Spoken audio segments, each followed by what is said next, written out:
Bro దేవుడు ఉన్నాడా? ఉంటే ఆధారాలు ఏంటి? అయితే ఈ వీడియో నీకోసమే, చూడు.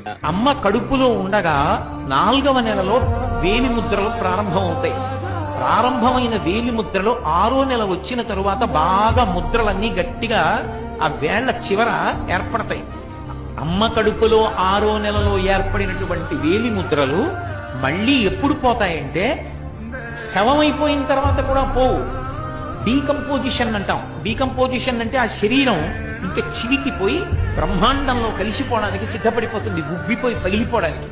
అలా వికారమును చెందిపోయిన తరువాత అప్పుడు మాత్రమే వేలిముద్రలు మారతాయి. అప్పటి వరకు వేలిముద్రలు మారవు. ఒక్క వేలిముద్ర ఇలా పెడితే ఆ వేలిముద్ర ఎవరిదో తెలిసిపోతుంది.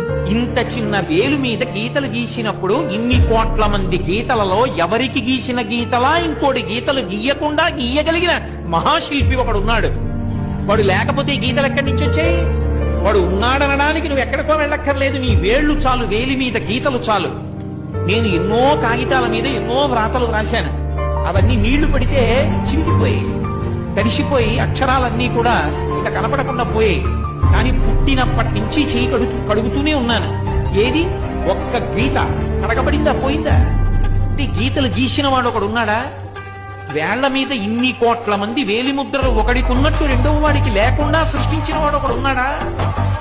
వాడెక్కడున్నాడు అన్న తాపత్రయం లోపల కలిగితే చూడాలని పరిగెడితే వాడు గుళ్ళో కూర్చుని ఉన్నాడు.